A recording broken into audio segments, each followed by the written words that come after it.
As wonderful as Valentine's Day can be if you're in love, it can be a little tough for those who are going it alone. Our cover story is reported by Susan Spencer. An avid musician, John Francis likes to let his banjo do the talking. And at one point, that was the only talking he did. So your 27th birthday rolls around. Yeah. What happened? I said, you know, I have to do something really different. I'm not going to speak for a day. A day. A day. Just a day. But that one day turned into 2 days, then a week, then a month, and finally... I can't get my head around this. You did not say one word to another human being for 17 years. Yeah, literally. That's right. At 27, Francis decided to stop talking, period. And he stuck with that decision until he was 44 years old. There were about 4 times when, by accident, I did speak. When I bumped into someone at the grocery store and I said, "Excuse me," and I went. Or I was watching, Charlton Heston was on the television. Behold his mighty hand.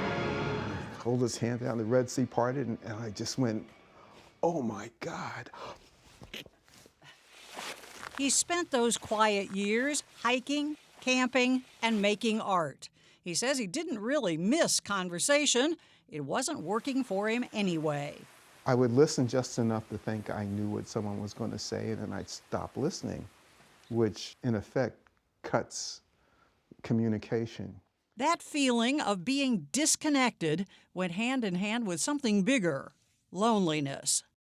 I think I was lonely before I started this, in the sense that I didn't want to be alone with myself, and that makes you lonely. But anyone who feels lonely is far from alone. According to a recent study, nearly half of Americans now say they sometimes or always feel alone. And 1 in 5 says they rarely or never feel close to anyone. To be lonely, do you have to be alone? No, because it's about the quality of your connections with people. It's not just how many friends you have, it's about, do those friends know you authentically? Former Surgeon General Dr. Vivek Murthy made headlines when he called loneliness an epidemic. He even says loneliness can be fatal. The increased mortality associated with loneliness is equal to the increased mortality we see with smoking 15 cigarettes a day. Come on. Yeah, and you know what? It's in fact greater than the mortality associated with obesity. It doesn't matter who you are or even how old you are. The assumption that many people often have is that it's older people who are lonely, but it turns out youth and young adults who may have the highest rates of loneliness. You think younger people may be more likely to be lonely than older people? That's what some recent studies have in fact indicated. And especially among millennials, the ever-present phone may in part be why. These are the people who use the social media the least, over here the most. And look at this. I mean, this is amazing. The higher it is, the more your odds of feeling lonely. Dr. Brian Primack at the University of Pittsburgh heads the Center for Research on Media, Technology, and Health. He says the more social media we use, the lonelier we are likely to be. This is totally counterintuitive. Say I have 3,000 Facebook friends. Why am I lonely? One is this idea of social comparison. People are able to take 300-400 pictures of themselves and post that one that makes them look like they are that much more thin or that much more attractive or that much more successful. The impression from the outside can easily be on social media, wow, I can't measure up with my very normal life.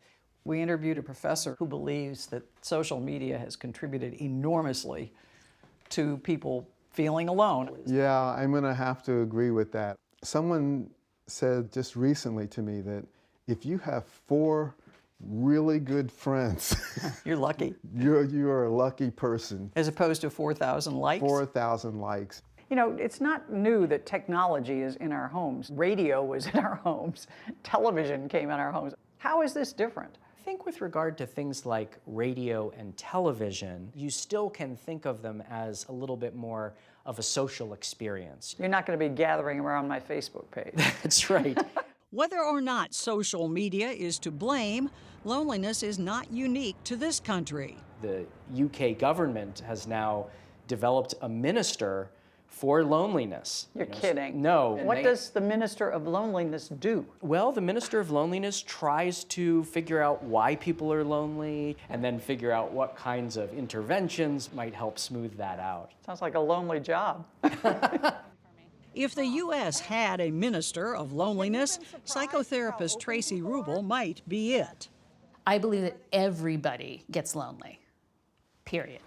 With that in mind, a few times a month, Rubel and her team set up impromptu offices on the streets in San Francisco.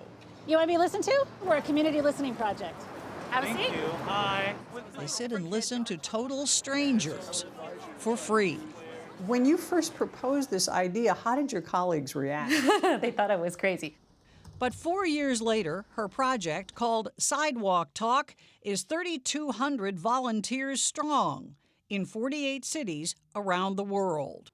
But most people would think that, well, I don't want to tell a stranger. That actually people open up to strangers more easily than they do to people they know. A few months ago, I had a young guy sit down, and he said to me, I didn't realize, he's just fresh out of college, that work was going to be like this. That I would sit in a cubicle all day, looking at a screen, talking to no one. And he didn't say anything else. He just sat and cried. Ooh. For about 10 minutes. And then he said, great, I feel so much better, thank you. And then he left.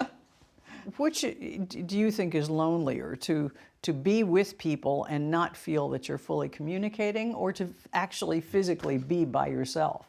The loneliest that I felt was when I was with someone, but I was still lonely. John Francis started talking again in 1990. That part of his personal journey, he says, was over. I climbed a mountain, and at the bottom of this mountain, I was lonely. And on the way up, I found that, no, you're not lonely, you're just alone. Mm-hmm. It just turned into solitude. And solitude was something that you craved, you wanted, you looked for. Inspired by nature from early on, today, at 72, he's an environmentalist, an author, and remarkably, a compelling public speaker. I said, thank you for being here. My mother, out in the audience, she jumped up, hallelujah, Johnny's talking. Do you get lonely today? I got a wife and 2 kids, and I don't think so. It's the sort of happy ending that all the folks we met would like to see more often. Our social connection is the foundation on which we build healthy and fulfilling lives. I would like people to start to notice how much they need actual connection. We need vitamins, we need vegetables, we need clean air, and we need connection.